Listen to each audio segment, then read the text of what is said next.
So please give him a huge, huge round of applause. Michael Glickman.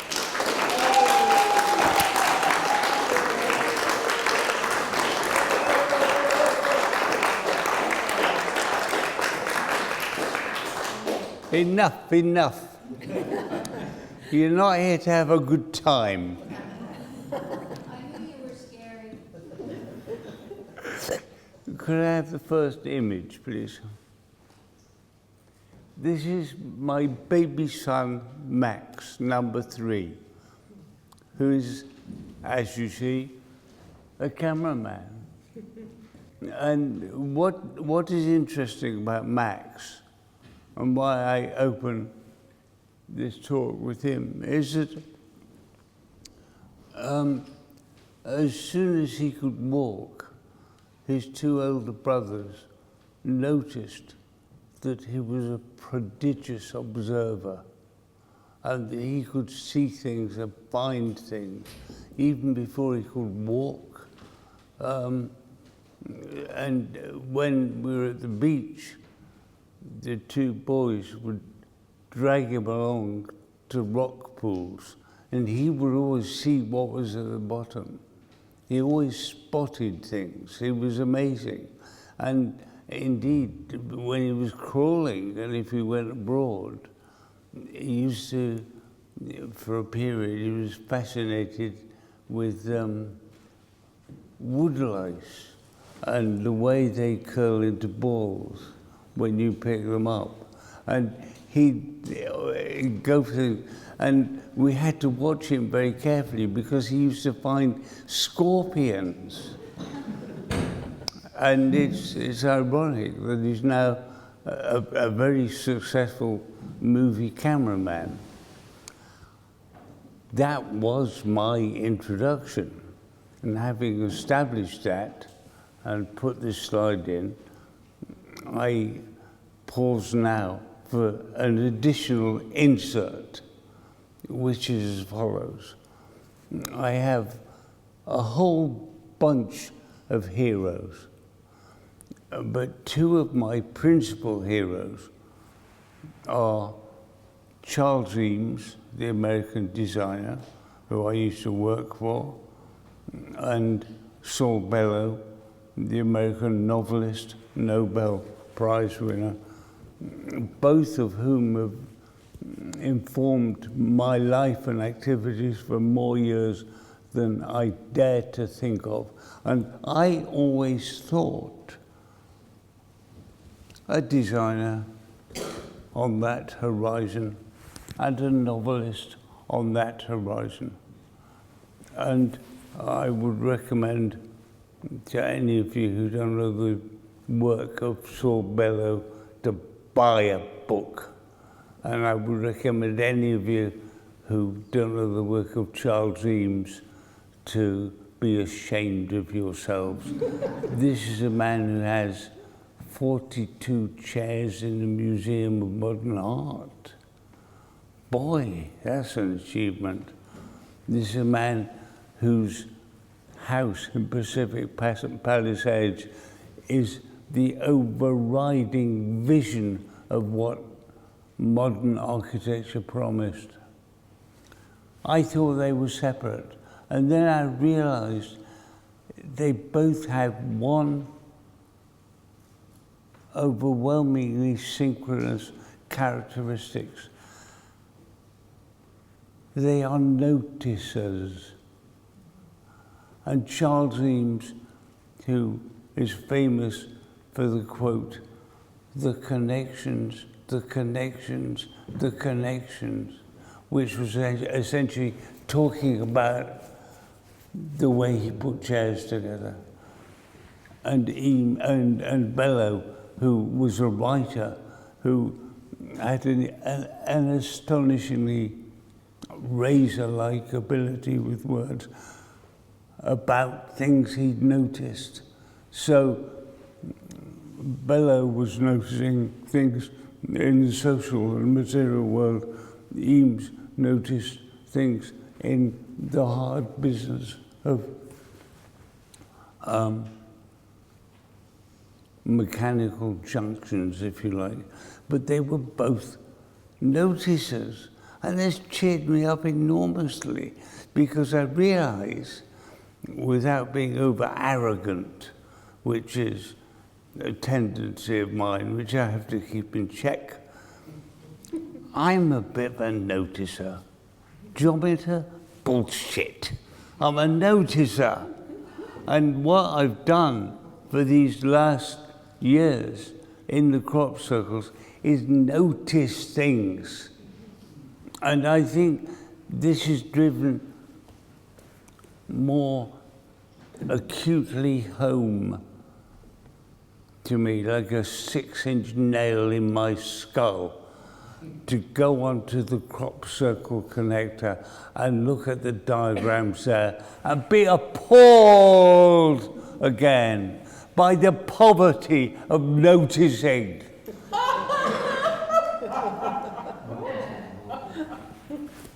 And if I've done anything over the years, it's try to get people to use their eyes.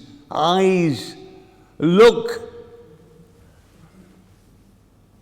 Thank you very much. That's all I have to say.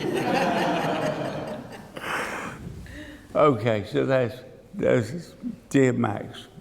No longer a baby picking up scorpions.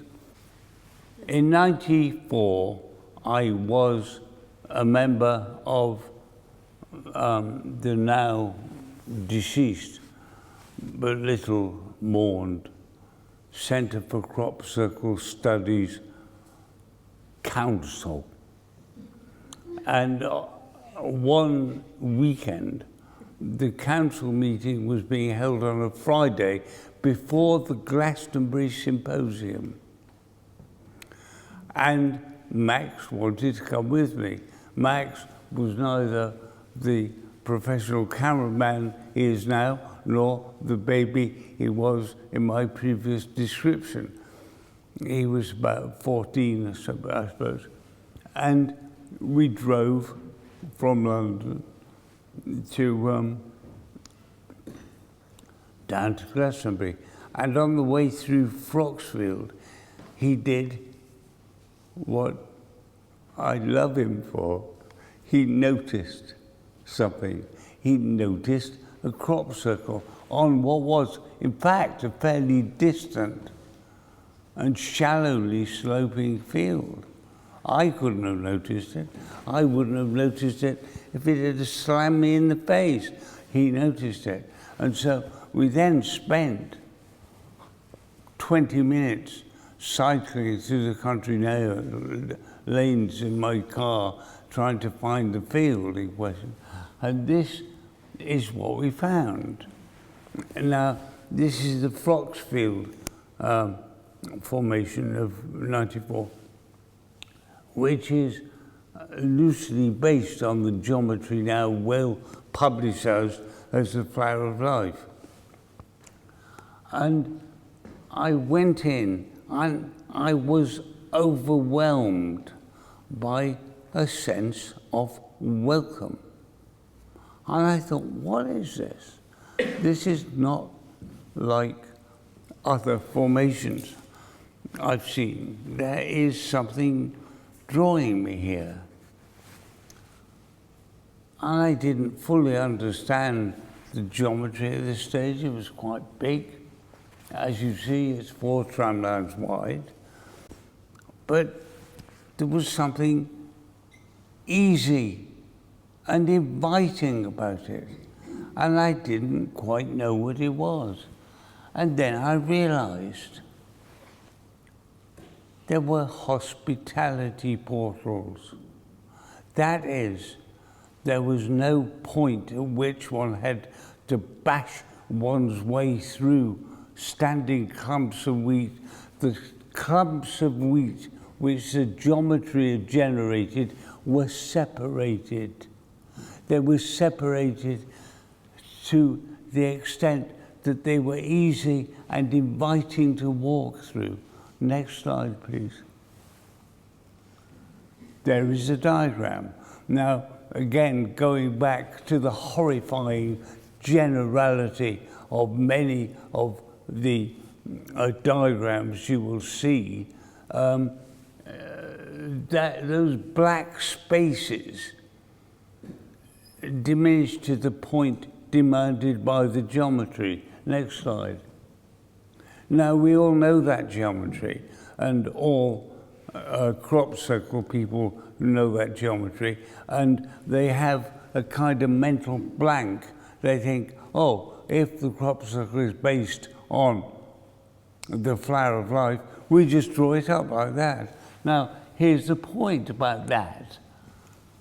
If you want to walk from one space to another, there is no gateway, there is no invitation, and worse, you have to trample the wheat down. And so I came from this understanding that there were two separate and specific characteristics of the authors of the crop circles. Number one, they wanted to welcome us inside. They wanted to make it easy for us to go inside without, number two, trampling living wheat. Now, I recently wrote a blog called Who Might They Be? And it was going to be a simple blog, and it turned into a two-parter, and then a three-parter, and finally 4 parts. I still don't know who they might be, but I know they are generous, loving, considerate, inventive, prodigiously intelligent, evolved beyond our wildest imaginings, and this was the first clue to it. What kind of intelligence thinks about A, opening hospitality gateways always, and B, not giving us an excuse to further damage the wheat? Next slide. Now we're going to look in detail at that junction. Next slide. That's the way it is. You could walk through very easily. Next slide. And there, photoshopped, is the way it should have appeared if one abided by the lame-brained geometers who draw crop circles as though they are strict geometry. They're not. And the truth is, converting that diagram of the flower of life to the space, to the spaces, to leave the doorways, is very hard. You have to spend a lot of time adjusting it so that it still maintains the spirit of the flower of life while incorporating the generous gateways. Now, this was 94. This is nearly a quarter of a century ago. And we're still, I mean, I don't look at crop circle connector too often for reasons too obvious to elucidate, although I will speak privately to anybody and tell them exactly why. But I would guarantee you it's still going on. It's still going on, that people are drawing things as a function of their pre-existing idea of what it should be like. And they're not pausing for a moment to stare at the photograph till their forehead bleeds. Next slide. This is a Robbie Williams card, access all areas. And I put that up because what the crop circles offer us is the equivalent of a backstage pop circle card saying access all areas. Next slide. This was a lovely formation in East Meon. This was an absolutely beautiful formation, which by coincidence, I was there when Karen and Steve were there in East Meon. A lovely, elegant arrangement of fine crescents. Next slide. I just wanted to put this in to show how gracious their sense of landscape is. If you look to the horizon, you'll see a break in the trees, and below that break in the trees was a pathway. And that pathway is somehow lined up with the tram lines, which brought you into the formation. What consideration? I mean, it was a pretty elegant formation, but to give it that sense of welcome as well was amazing. Next slide. Lidington Castle, a beautiful formation.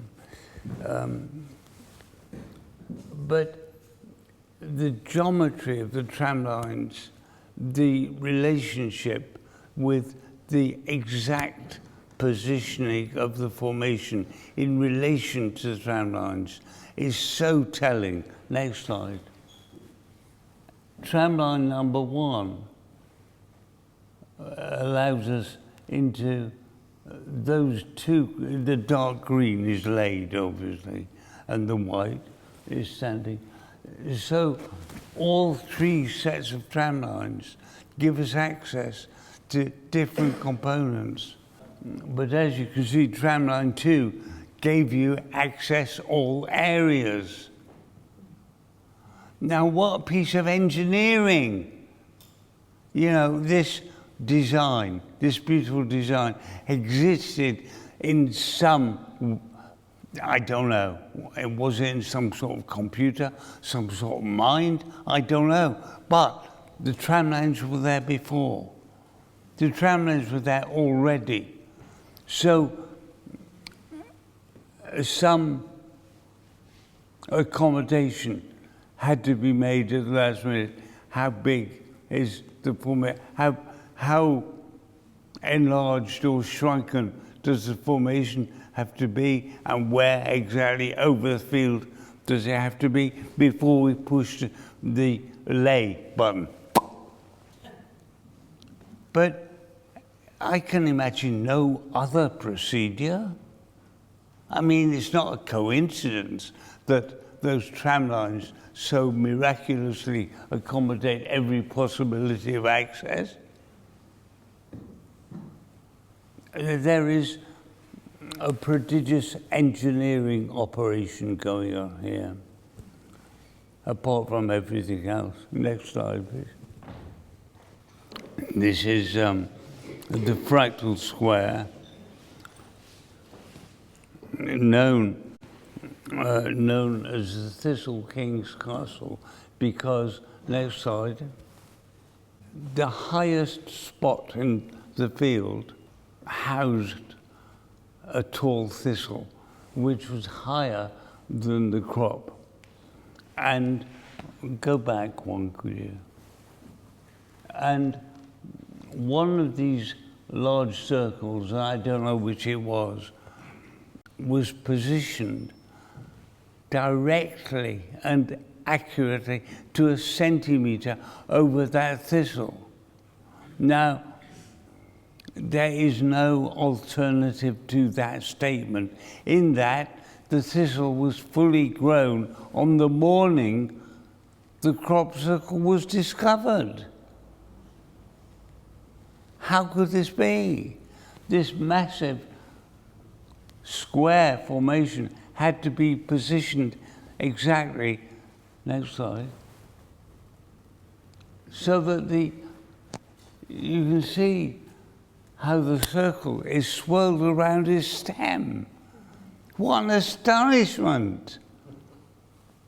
Next slide. Now here's another one, the Stonehenge ribbons. And what I want you to look at the way each one of these ribbons, like a graceful extended arm and hand on a ballet dancer, is just touching a tramline or a barrow or curving by something else. I mean, it's positioned in the landscape with such precision and elegance. It's breathtaking. And now, if you look, every one of these ribbons, I mean, is made, as you see, essentially from curved arcs, except at the end of 6 of the ribbons where they're cut, like a scissors cut. And that scissors cut is 58 feet long. Now, here is the astonishment. There is only one arc of curvature in the whole formation. And that arc of curvature is of a radius of 58 feet. It's made up of a series of 58-foot radius arcs. And a lot of people look in the middle and say, oh, but that's a smaller circle. It's not a circle. It's a junction of the inner point of 6 of these 58 feet radius arcs. Come on, man-made? Next slide. Oh yeah, here's the other thing. It had, there were 13 modules of 58 feet along its length. The green numbers show that. Okay, next slide. Now, here is an anomaly. This is very interesting. And this was put down in a way to teach us. This astonishing formation came down, very beautiful and unique. And it had in the center an impenetrable space, which we rarely get in a circumstance like this. Historically, normally it is penetrated by a tram line to give you access. But this central flattened space was surrounded by a wall of about 12 foot thick, or just over, just under 4 meters, for those who don't understand feet and inches. And this formation uniquely was saying to us, this central space is not for you. We've given you here a beautiful, elegant formation, but the central space is magic and sacred. And this occasionally happens, but this was exemplary in the power of the containment of this quiet little protected space by a strong wall of standing wheat. Now, here's what happened. A Dutch citizen, whose name I do not know, and who I hope never to meet, said, I could get in there without damaging it. And he went in, and of course he made the gateway which allowed the world to enter. And so within hours, the sacredness of an untouched space which we'd been offered was polluted by vanity and greed. This is a lesson to us. This tells us why we are in exile from the Galactic Federation, who will not come with us because of our lack of respect for life.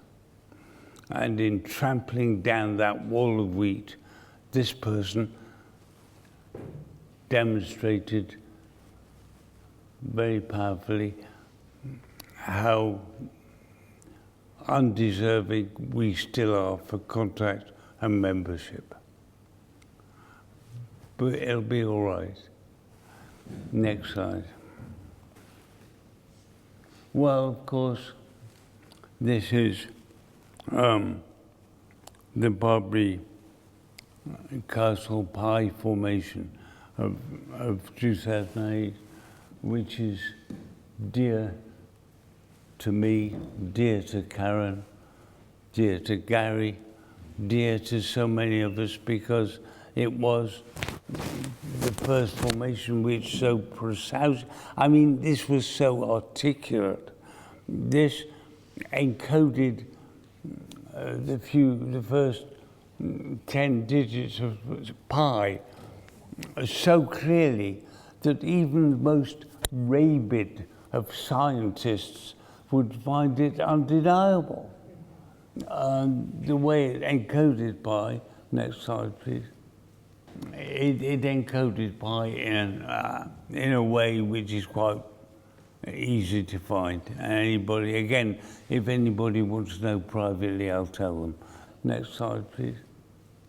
But Bert Janssen showed by this diagram that the crucial bridle path to the right there, in fact, formed one side of the square which squares the circle,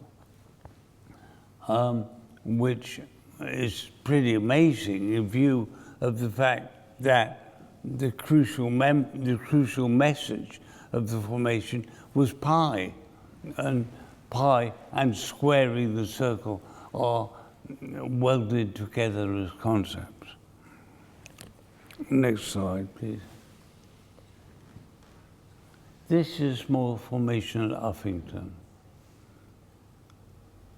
Simple, unpretentious formation with 4 small circles within it near Uffington Whitehorse. Next slide.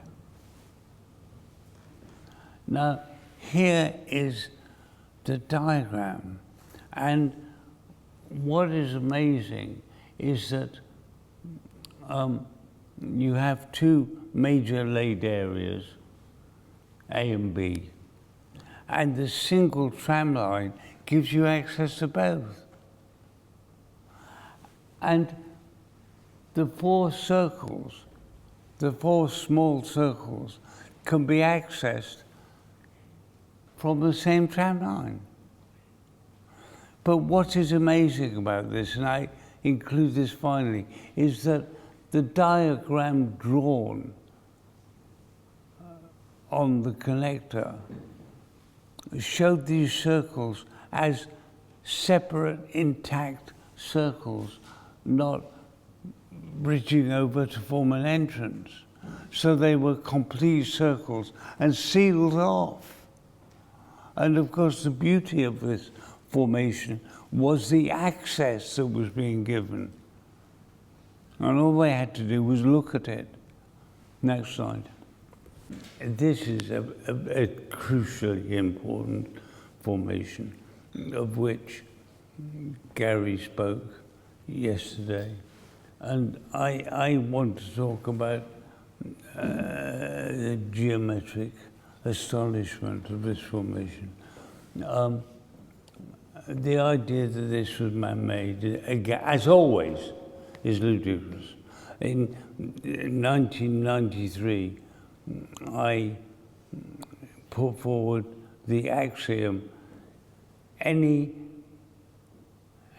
sentence you hear which talks about man-made circles is false. Any sentence you hear talking about crops, about man-made crops, is false. Thus, what I've just said to you is false. But the idea that this was man-made is ludicrous. Now, let's, for a start, the crucial thing, as always, is the centre. I would challenge anybody to draw a circle on a piece of paper without sticking the needle of the compass in the paper first to establish the centre. You can't draw a circle without establishing the centre.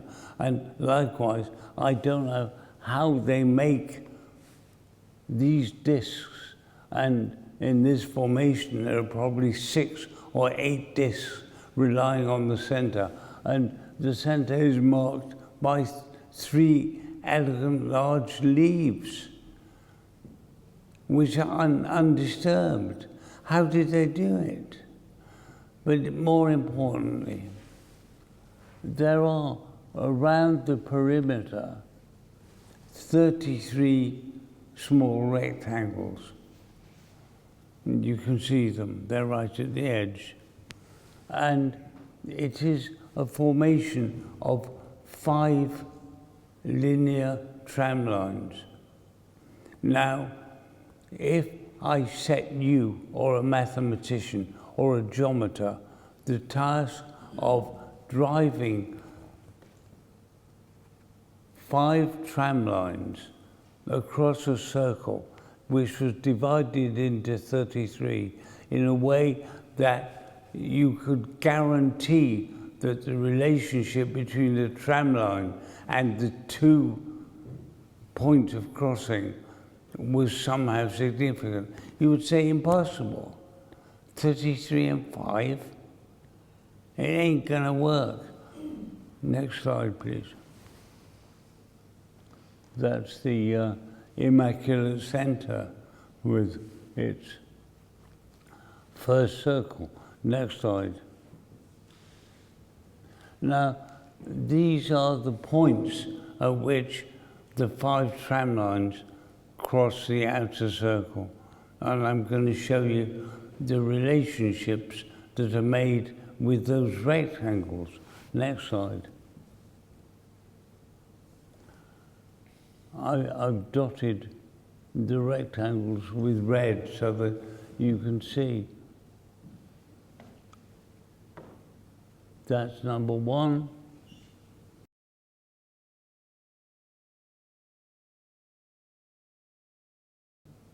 Number 2.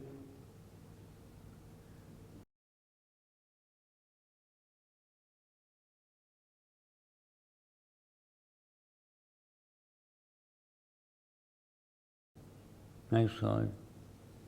Number 3.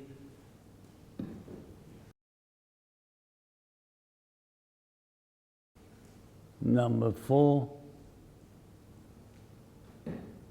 Next.